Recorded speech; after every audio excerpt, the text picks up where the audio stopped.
from the COMELEC, when is the deadline for registration? Your Honor, the deadline is October 31, 2010.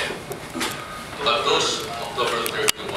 October 31, 2009. 2009. 2009. I'm sorry, Your Honor. I'm sorry. 2008. Dangerous. Namatanda na po ako. Namatanda na sa COMELEC. Yes.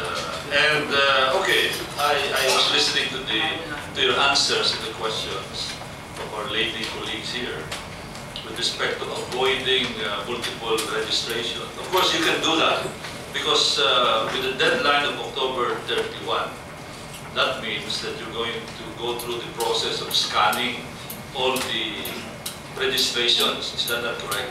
To find out whether thumbprints and other biometric indicators are duplicated. What happens, Your Honor, is that after registration, we have these ERB hearings, election registration boards, to find out if indeed this applicant qualifies for registration, to weed out the non-eligibles or not qualified registrants. So we will still go through that process. It is a process going to court yes, and what do you call that? ERB hearings, yes. Before the deadline of October 31, where registrants are going to be challenged.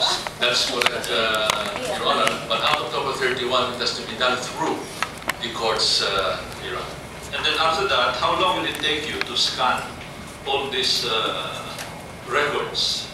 How many? About more than 40 million voters? Well, there has been adjustments because we have deactivated those who failed to vote twice. And we have removed from the list those who have died, about 220,000 of them have lost their citizenship, and those who have been convicted by law. But the Director, Your Honor, is here who can give us more information on this registration. It's the department in charge of registration. Director Eldas, Your Honor. How long will this process take, Director? Because I would imagine that you would be inputting more than 40,000 names there, including addresses and biometric records, etc., etc. And then this is going to take a long while. How many days will that take? Good morning, Your Honors. We will be conducting the screening or the screening of these multiple or duplicate registered voters, Your Honor, as far as those voters who will be captured, whose biometrics will be captured, Your Honor. And as of now, we still have 25 million registered voters whose biometrics has not been captured. So we will undergo the process, Your Honor, and only those biometrics of voters that has been captured will undergo the screening, Your Honor. So, thank you. And this is mandatory for all new registrants? So far, Your the Honor, biometric record? as far as new applicants for registration, Your Honor, it is mandatory. But as far as those already voters without biometrics, they are already voters, and that we need an enabling law for them to compel and submit for biometrics taking, Your Honor. How are the records going to be sent to the central office? Because I would imagine that this screening will be centralized. Because if it's not centralized, then no way that you can really screen out the duplicated or multiple registrations. Is that correct? So how will this data be transmitted to the central office? Will it be hard copies, or are they going to be electronically transmitted? May I respond?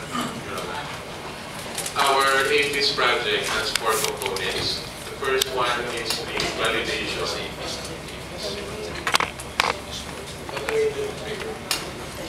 Yes, sir. The automated fingerprint identification system project has 4 components. The first one is validation, where we will procure additional data capture machines so that we will be able to capture the biometrics of those who are already registered.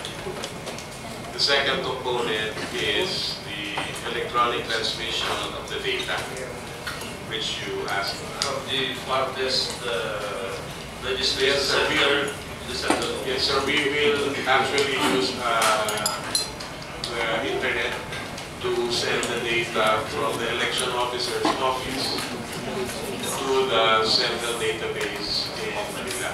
Every town has an election officer, is that correct? That's correct. Do they have the capability to electronically transmit this data?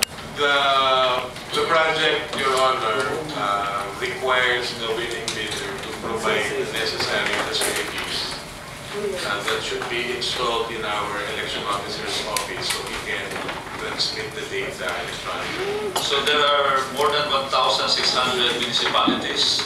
So you will have 1,600 of these data capturing equipment.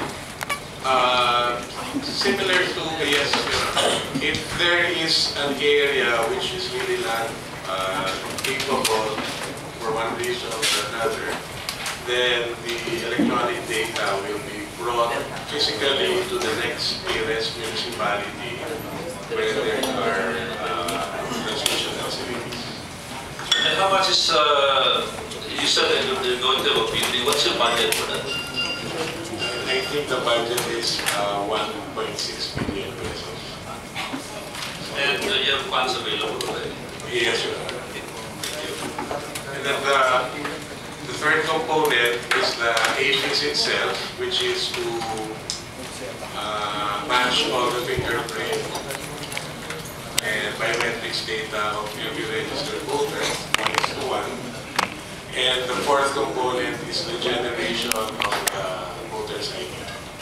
Thank you. Now, on the day of the voting itself, how will the polling centers be able to determine whether that is really the right person voting? For voters whose biometrics have been captured, the list of voters with voting records will contain their photographs and their signatures. What the Board of Election Inspectors must do is to verify if the photograph or the person applying for the ballot looks like the same person in the photograph, or if he's not yet sure about the identity, he can ask the voter to affix his signature on a separate sheet, and he can match it with that appearing in the list of voters. Because right then and there, they'll be able to determine whether that is the right person or not. More So or we less, will not have the possibility of someone going from one polling center to another, voting maybe 2 times, 3 times, jumping from one city to another city that are close to each other.